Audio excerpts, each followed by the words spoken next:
Boa noite, amados.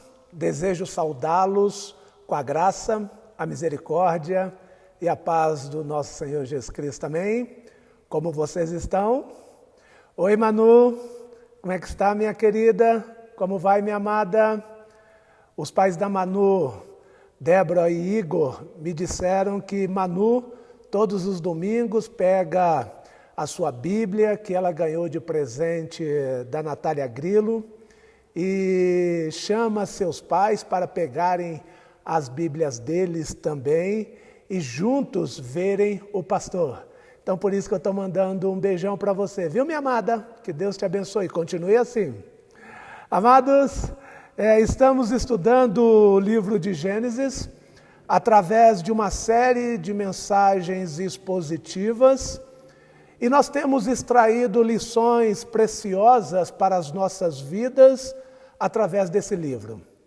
Até aqui estudamos sobre a criação de Deus, capítulo 1 e 2, a queda do homem, a incredulidade de Adão e Eva na palavra de Deus, capítulo 3. A partir daí vimos a maldade do homem se multiplicando na terra através de Caim, sua descendência amaldiçoada, capítulo 4. Vimos a promessa e o compromisso de Deus em redimir a humanidade através do nascimento de Sete e sua descendência de invocadores ao nome do Senhor, capítulo 5. Também vimos Deus anunciando o seu juízo sobre a humanidade por conta da maldade que se multiplicava na terra, através da mistura da linhagem dos invocadores ao nome do Senhor, a descendência de Sete, e os homens que não temiam ao Senhor, a descendência de Caim. Através de um casamento misto, fora da vontade de Deus. Mas também diante da completa depravação da humanidade, Deus achou graça em Noé, um homem justo e íntegro naquele ambiente perverso e de maldade dos seus contemporâneos.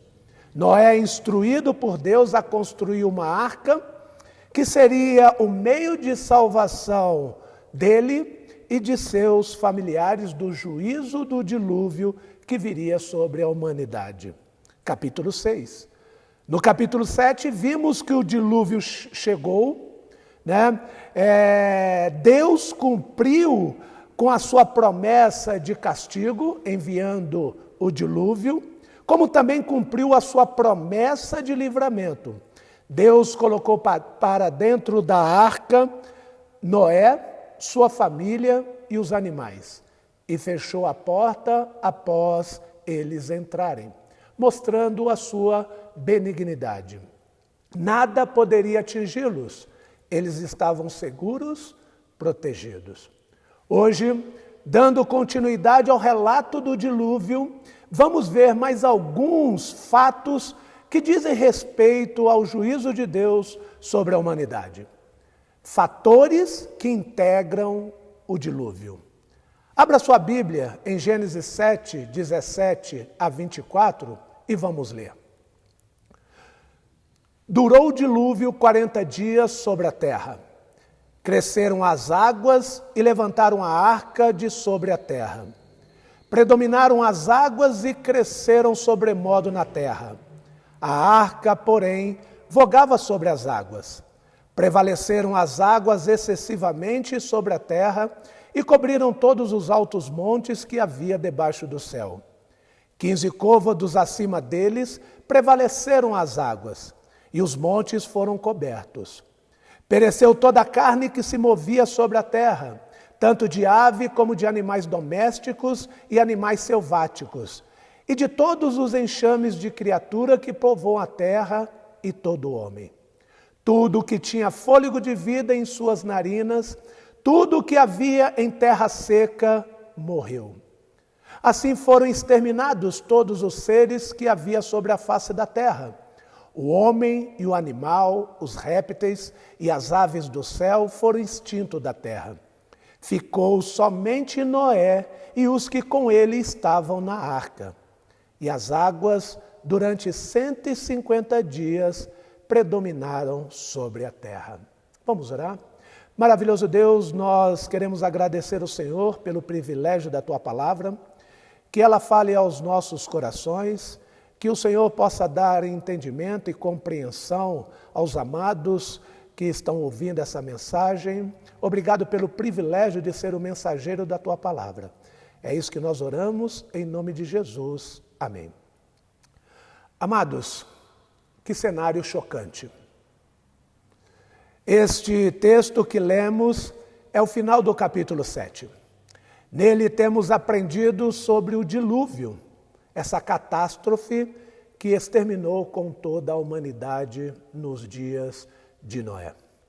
Neste texto, eu desejo destacar três fatores, ou melhor, três palavras que podemos identificar aqui no relato do dilúvio.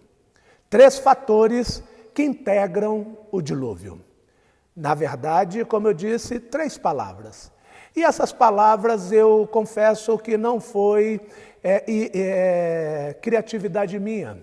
Eu acabei pegando porque eu achei interessante olharmos e usarmos essas palavras aqui no texto. A primeira palavra, o primeiro fato aqui identificado é a proporcionalidade, que está nos versículos 17 ao versículo 20. A segunda é a universalidade, verso 21 a verso 22. E a terceira palavra é a disparidade, verso 23 a 24. O primeiro fator que eu desejo destacar é a proporcionalidade. O que é proporcionalidade? É a relação entre coisas. Vamos identificar essa verdade aqui no texto. Versículo 17 diz: durou o dilúvio 40 dias sobre a terra. Cresceram as águas e levantaram a arca de sobre a terra. A única coisa que permaneceu sobre as águas foi a arca. Tudo mais ficou abaixo das águas. Versículo 18, predominaram as águas e cresceram sobremodo na terra. A arca, porém, vogava, flutuava sobre as águas. A arca não tinha leme. Deus estava dirigindo a arca. Prevaleceram, versículo 19, as águas excessivamente sobre a terra e cobriram todos os altos montes que havia debaixo do céu. 15 côvados acima deles prevaleceram as águas, e os montes foram cobertos. Para termos uma pequena noção do que o versículo aqui 19 está dizendo, o Monte Everest, hoje, no Himalaia, para nós termos uma ideia, é o monte mais alto na Terra. Ele tem a altura de cerca de 8.500 metros. As águas ficaram acima desses montes, 7 metros de altura acima dos montes. Pensa a quantidade de água no dilúvio. Moisés está querendo dizer que ninguém escapou do juízo de Deus. Foi impossível escapar. Não tinha para onde escapar desse juízo de Deus. O texto aqui nos mostra uma forma que o autor usa para dar certo efeito no texto. Aqui, ele o faz através da descrição do aumento das águas. E essa descrição é repetitiva. Cresceram as águas sobre a terra, versículo 17. Predominaram as águas e cresceram sobremodo na terra, versículo 18. Prevaleceram as águas excessivamente sobre a terra, versículo 19. 15 côvados acima deles prevaleceram as águas, versículo 20. Moisés está querendo, com essas palavras repetitivas, dar vida ao texto. Era como se você estivesse vendo as águas subindo. Quando olhamos para esses versículos, podemos ver uma verdade bíblica importante. Assim como o pecado do homem encheu a terra, o juízo de Deus será proporcional ao pecado da humanidade. O autor bíblico tem a intenção de levar os seus leitores, os seus ouvintes, a serem despertados de lembranças. Lembranças de coisas que já tinham visto ou que já tinham ouvido. Levá-los a recordar de alguma coisa. Quando eles olham aqui no texto a descrição do aumento das águas, eles são levados a recordar o porquê disso.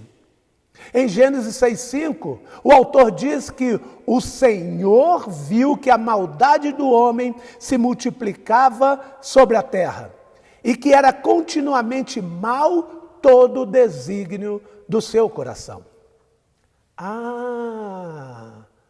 O leitor é levado a lembrar da maldade da humanidade e associar com o aumento das águas. O motivo das águas estarem subindo, enchendo a terra, é porque a maldade do homem cresceu. O pecado da humanidade cresceu. A corrupção do homem cresceu. Assim como o pecado do homem encheu a terra, o juízo de Deus será proporcional ao pecado da humanidade. O dilúvio, as águas do dilúvio crescerão. O juízo de Deus será intenso. Deus irá encher a terra com a sua fúria, a sua ira.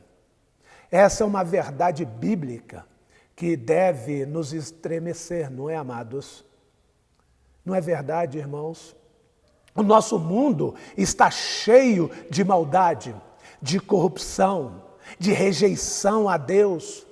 Então Deus encherá a terra da sua fúria, da sua ira. Nem sempre o Senhor pune o pecado com a proporção da sua justiça. Mas em certos momentos da história, vimos isso acontecer. A sua justiça em proporção ao pecado. O texto nos faz lembrar disso. Houve o aumento da maldade na terra. Por consequência, houve o enchimento da ira de Deus sobre a terra. Precisamos pregar o Evangelho. Precisamos pregar essas verdades bíblicas. E não pregar um evangelho doce, como a gente tem visto aí, ao gosto do público.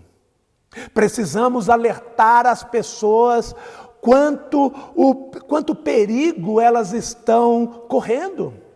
Se um dia elas não reconhecerem que são pecadoras, se não buscarem o perdão de Cristo, que morreu em nosso lugar na cruz, que levou sobre si na cruz a punição do nosso pecado, essa punição cairá sobre elas. A fúria, a ira de Deus sobre o pecado cairá sobre elas. João 3,16 nos diz: porque Deus amou o mundo de tal maneira que deu seu Filho unigênito para que todo o que nele crê não pereça, mas tenha vida eterna. Esse aqui é o doce do Evangelho. E é verdade, faz parte do Evangelho. Esse é o doce do Evangelho. Gostamos de pregar do amor de Deus. As pessoas gostam de ouvir do amor de Deus. Mas também no Evangelho tem João 3,36, que diz: por isso, quem crê no Filho tem a vida eterna. O que todavia se mantém rebelde contra o Filho não verá vida, mas sobre ele permanece a ira de Deus. Esse é o amargo do Evangelho. O que não crê é chamado de rebelde. Você pode até dizer que não é rebelde, que apenas não está nem aí para Cristo. Apenas isso. Mas Deus chama esse não estar nem aí para Cristo de rebeldia. E sobre você permanece a ira de Deus. Precisamos pregar essa verdade também, amados. Você precisa crer no Senhor Jesus para que não sofra o juízo da ira de Deus em sua vida. Outro juízo virá, o juízo da ira de Deus. Na mesma proporção que o homem encheu de maldade a terra, o Senhor encherá a terra da sua fúria e da sua ira. O segundo fator que eu desejo destacar é a universalidade. Versículo 21 a 22. Pereceu toda a carne que se movia sobre a terra. Percebam a universalidade. Toda carne que havia na terra. Tanto de ave como de animais domésticos e animais selváticos. E de todos os enxames de criaturas que povoam a terra. E todo homem. Aqui podemos ver a universalidade no texto. O juízo de Deus não deixou nada de fora. Do versículo 19 ao versículo 23, a palavra todo e tudo, elas aparecem 7 vezes no texto, no versículo, enfatizando assim a universalidade do dilúvio. Todo e tudo. Tudo o que tinha fôlego de vida em suas narinas, tudo o que havia em terra seca morreu. Versículo 22 é uma repetição do versículo que já vimos anteriormente. O autor deseja despertar nossa memória, ou despertar a memória dos seus ouvintes, fazendo um flash de assuntos que já foram tratados, para levá-los a relembrar de fatos já vistos. Essa é a habilidade do autor. Percebam aqui que Moisés está chamando a atenção para Gênesis 2:7, a criação do homem. Ele deseja que lembremos alguma coisa. Veja o que ele quer que nós lembremos. Veja o que ele quer que os seus leitores lembrem. Então, formou o Senhor Deus ao homem do pó da terra. Ele soprou nas narinas o fôlego de vida.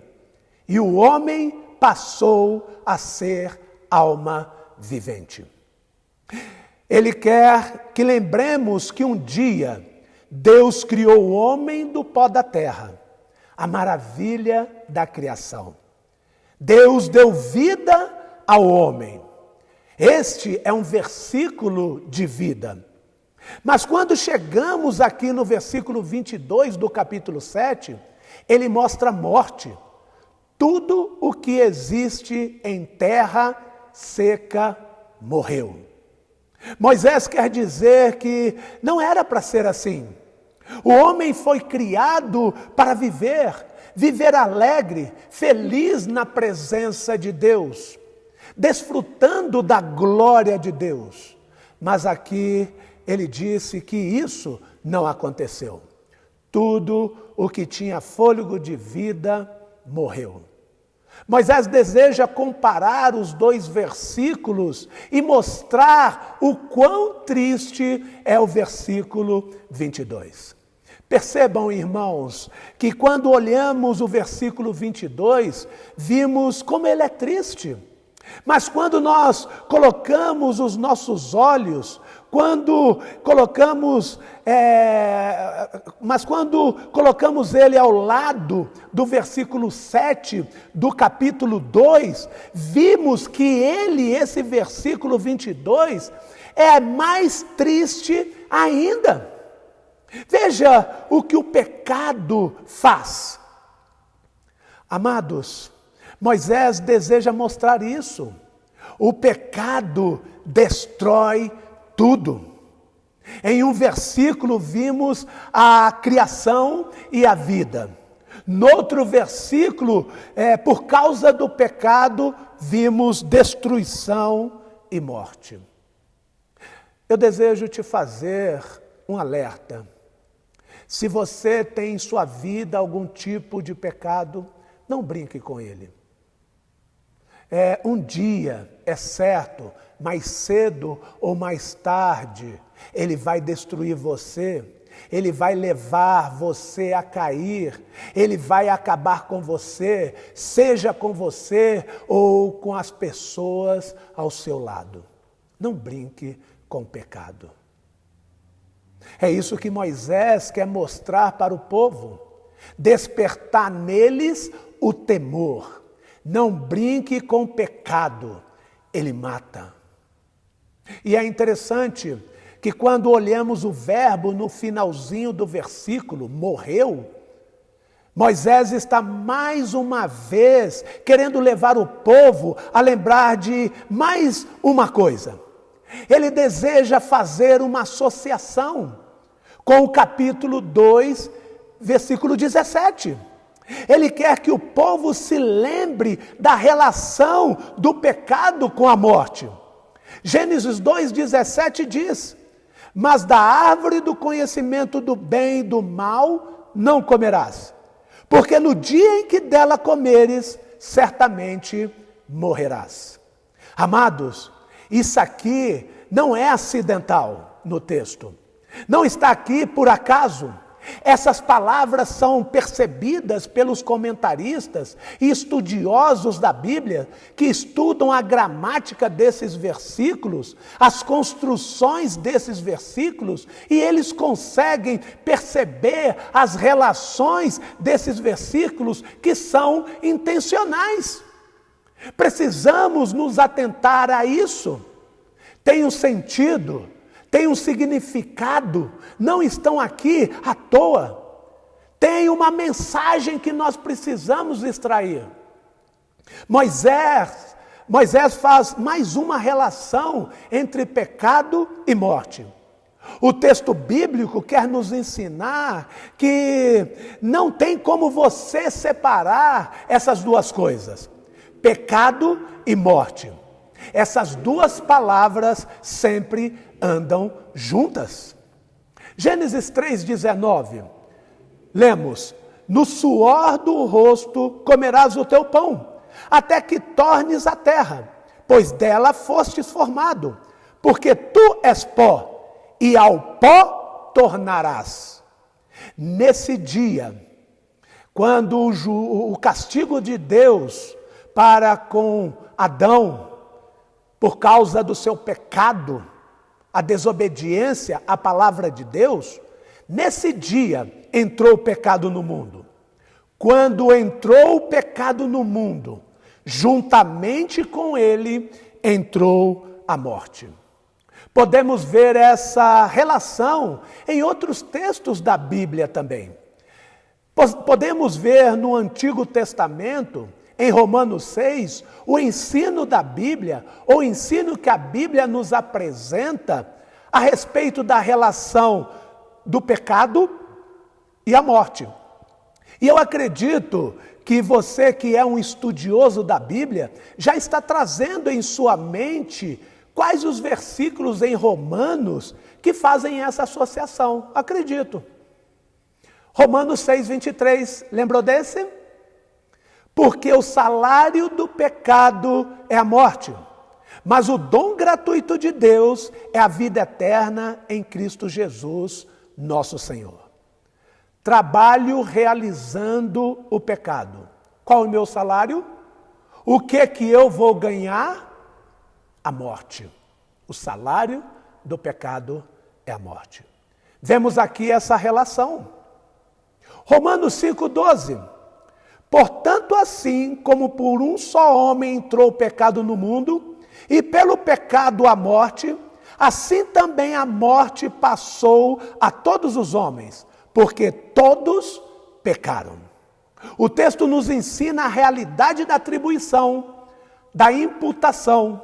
Adão, nosso representante no jardim, pecou. O pecado passou para todos os homens. Adão, por ter pecado, se tornou mortal. Consequentemente, a morte passou a todos os homens. Essa é a realidade da imputação. Somos pecadores não somente porque cometemos pecado, mas porque estamos em Adão. Porque o pecado de Adão foi imputado a nós. Nós cometemos pecado porque somos humanos, somos descendentes de Adão. Se nunca cometêssemos pecado nenhum, assim mesmo seríamos pecadores, porque somos descendentes de Adão. Agora veja como o problema do pecado vai ampliando. Romanos 3:23. Pois todos pecaram e carecem da glória de Deus. O texto nos mostra o resultado amplo do pecado de Adão. Além da morte, fomos separados da presença de Deus. Essa é a chamada morte espiritual, a separação do homem de Deus por causa do pecado para sempre. Mas em Romanos 5:17 a 19, nos é apresentada a solução para o pecado. Veja, se pela ofensa de um e por meio de um só reinou a morte, muito mais os que recebem a abundância da graça e o dom da justiça reinarão em vida por meio de um só, a saber, Jesus Cristo. Pois assim como por uma só ofensa veio o juízo sobre todos os homens para a condenação, assim também, por um só ato de justiça, veio a graça sobre todos os homens para a justificação que dá vida. Porque, como pela desobediência de um só homem, muitos se tornaram pecadores, assim também, por meio da obediência de um só, muitos se tornarão justos. Paulo nos mostra outro tipo de imputação, não a da morte, mas da vida, da obediência. E como recebemos essa imputação? Como é imputada em mim a obediência? Preciso receber a abundância da graça e o dom da justiça por meio de Jesus Cristo. As pessoas precisam saber isso. Elas, por conta de Adão, foram lhes imputadas o pecado, a morte, a desobediência. Mas através de Cristo, elas podem receber a imputação da obediência, da justiça, da vida, recebendo a abundância da graça e o dom da justiça. Você precisa se aproximar do Senhor Jesus Cristo, reconhecendo a sua condição de pecador, confessando o seu pecado a Jesus e clamando que Ele te salve, que Ele te liberte da condenação do pecado, que é a morte eterna. É somente através do seu arrependimento que o Senhor lhe dará a abundância da graça e o dom da justiça. Não espere o juízo chegar. Pode ser tarde. Vimos até então, na narrativa do dilúvio, a proporcionalidade, a relação entre o aumento da maldade e o aumento das águas no dilúvio, que o texto nos apresenta. Vimos a universalidade, através do pecado e a morte. E agora vamos tratar do terceiro fator encontrado no texto. O terceiro fator que eu desejo destacar é a disparidade. Assim, versículo 23 e 24. Assim foram exterminados todos os seres que havia sobre a face da terra, o homem e o animal, os répteis e as aves do céu foram extintos da terra. Ficou somente Noé e os que com ele estavam na arca. exterminarei com todos os seres na terra. Isso aqui é juízo, é a punição de Deus. Essa repetição de Gênesis 6:7 é feita para destacar o contraste que vem no final do versículo. Ficou somente Noé e os que com ele estavam na arca. Há um contraste. Há um contraste aqui entre o começo do versículo e o fim do versículo. Aqui está a disparidade, o contraste, a diferença. Todos os seres que havia sobre a terra morreram. Ficou somente Noé e os que com ele estavam na arca. Amados, aqui podemos ver o contraste da graça. Achou Deus graça em Noé. O contraste da salvação, da misericórdia. Podemos ver aqui a preservação do remanescente. A palavra de Deus nos mostra que sempre que Deus pune o pecado, Ele preserva o remanescente. Um grupo pequeno que Ele separa para mostrar a sua graça. Mateus 24:24. Acompanhem comigo aí. Porque surgirão falsos cristos e falsos profetas, operando grandes sinais e prodígios para enganar, se possível, os próprios eleitos, os remanescentes. Nesse dia, nesse tempo, haverá grandes operações de sinais, de prodígios. Não é milagrinhos, não. É milagres, prodígios, milagres mesmo, coisas assim que chamam a atenção. E prodígios que realmente enganarão e levarão as pessoas a acreditarem. Esta é a realidade do que vai acontecer lá no futuro. O texto trata de algo futuro, algo que acontecerá. É o período da grande tribulação. Um período terrível para a humanidade. Um evento que antecederá a volta de Cristo. Um período de 7 anos de muito sofrimento na terra. Um período de muito sofrimento em que Deus se manifestará de forma severa para o mundo. O juízo de Deus sobre a humanidade. Os eleitos, quer dizer, um grupo seleto, um grupo que não será enganado. Não poderá ser enganado. Porque esses eleitos, esses seletos, de Deus, eles terão de Deus o conhecimento. Deus dará a eles conhecimento. E estes conhecimentos que eles receberão de Deus evitarão que elas sejam enganadas. Deus não permitirá que essas pessoas, os eleitos, esse remanescente fiel, sejam enganados, sejam levados pela mentira, porque eles terão o conhecimento da palavra de Deus. Vocês se lembram de Noé? No meio de toda aquela geração perversa, ele não se curvou à mentira. Não se curvou às zombeteiras daquele povo, ao estilo delas, aos enganos delas. Sabe por quê? Ele era o remanescente, estava protegido por Deus, estava sendo cuidado por Deus. As mentiras, as ironias, as zombarias não o atingiram, porque ele estava sendo guardado no poder de Deus. Tanto ele foi preservado, juntamente com a sua esposa, seus filhos e as esposas dos seus filhos. Deus cuidava deles.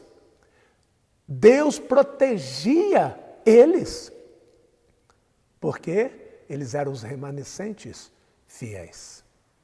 Romanos 9, 27 a 29 nos diz: mas relativamente a Israel, dele clama Isaías: ainda que o número dos filhos de Israel seja como a areia do mar, o remanescente é que será salvo. Porque o Senhor cumprirá a sua palavra sobre a terra, cabalmente e em breve. Como Isaías já disse, se o Senhor dos exércitos não nos tivesse deixado descendência, ter-nos-íamos tornado como Sodoma e semelhante a Gomorra. Israel será julgado, punido, mas o remanescente que será salvo. Se o Senhor não tivesse preservado o remanescente, não sobraria ninguém. Deus preservou o remanescente fiel em Israel nos dias de Isaías. Mas vejam, nos dias de Paulo, Romanos capítulo 11, verso de 1 a 5. Pergunto, pois, terá Deus porventura rejeitado o seu povo? De modo nenhum. Porque eu também sou israelita da descendência de Abraão, da tribo de Benjamim. Deus não rejeitou o seu povo, a quem de antemão conheceu. Ou não sabeis o que a Escritura refere a respeito de Elias, como insta perante Deus contra Israel, dizendo: Senhor, mataram os teus profetas, arrasaram os teus altares, e só eu fiquei, e procuram tirar minha vida. Que lhes disse, porém, a resposta divina? Reservei para mim 7.000 homens, que não dobraram os joelhos diante de Baal, remanescente fiel. Assim, pois, também agora, no tempo de hoje, sobrevive um remanescente segundo a eleição da graça. O povo de Israel, nos dias de Paulo, vivia uma rebelião contra Deus, vivia uma incredulidade contra Deus, mas Deus preservou um remanescente fiel. Esse é o modo de Deus agir na história. Ele pune o povo, o mundo, mas preserva um remanescente fiel. 2 Pedro 1, de 3 a 5, nos diz: Bendito Deus e Pai de nosso Senhor Jesus Cristo, que segundo a sua muita misericórdia nos regenerou para uma viva esperança, mediante a ressurreição de Jesus Cristo dentre os mortos, para uma herança incorruptível, sem mácula, imarcessível, reservada no céu para vós outros, que sois guardados pelo poder de Deus, mediante a fé, para a salvação preparada para revelar-se no último tempo. O remanescente fiel hoje somos nós, a igreja, e somos guardados por Deus. Nós que somos salvos por Cristo, temos a esperança mediante a fé em Jesus Cristo, e somos guardados pelo poder de Deus. O versículo 23 destaca o remanescente. O texto mostra: tudo foi exterminado da face da terra, apenas ficou o remanescente fiel. Existe um contraste. O remanescente permaneceu. Noé, sua família ficaram na arca. O remanescente fiel foi preservado. E o texto termina com o versículo 24. E as águas, durante 150 dias, predominaram sobre a terra, mais uma vez realçando que ninguém escapou, só o remanescente. Só existem 2 grupos na terra: os perdidos e os remanescentes. Não há um terceiro grupo. Existe um grupo enorme e um grupo pequeno. A pergunta é: a qual dos grupos você pertence? Isso só é possível se você entrar na arca da salvação. Só é possível você entrar na arca da salvação se você for um remanescente fiel. Para você ser um remanescente fiel, você precisa entrar na arca da cruz de Cristo, confessando o Senhor Jesus Cristo como Senhor e Salvador da sua vida. Jesus te chama ao arrependimento dos seus pecados e crer somente nele para obter perdão e receber vida eterna com Deus. Esse é o convite do Senhor. O Senhor te chama para que você se arrependa do seu pecado e o confesse como Senhor e Salvador da sua vida. Sendo assim, você será salvo. A palavra de Deus lá em Romanos 10, 9 a 10 nos diz: se com a tua boca confessares Jesus como Senhor e Salvador, e em teu coração creres que Deus o ressuscitou dentre os mortos, serás salvo. Porque com o coração se crê para a justiça e com a boca se confessa a respeito da salvação. É o convite e é dado hoje. Não perca de vista, porque senão poderá ser tarde. Vamos orar? Maravilhoso Deus, obrigado por esse texto maravilhoso, por essas verdades que o Senhor nos trouxe nesta noite, essas verdades que o Senhor nos trouxe, que o Senhor trouxe aos nossos corações. Nos ajude a aplicar essas verdades em nossas vidas, como forma de gratidão. Que lembremos da realidade do pecado e da morte, que essa realidade nos leve a desenvolver em nossas vidas a santidade, que vivamos uma vida separado dessa mensagem tão tenebrosa, tão horrível. E aos rebeldes, ó Pai, nós pedimos que o Senhor dê a eles entendimento e que sejam levados a clamar pelo seu perdão. Que lembremos que o pecado gera destruição e morte, como o texto nos ensina. Obrigado a Deus pelo seu ensino, que há a realidade do remanescente fiel. Que avaliemos as nossas vidas para descobrirmos se na realidade estamos na fé. Ajuda-nos a viver dentro dessa verdade. Que possamos viver a realidade da sua palavra nesse mundo perverso. Que a sua voz fale ao nosso coração. Abençoe nossas vidas, abençoe nossa igreja. É o que pedimos no nome do Senhor Jesus Cristo, hoje e para todo sempre. Amém.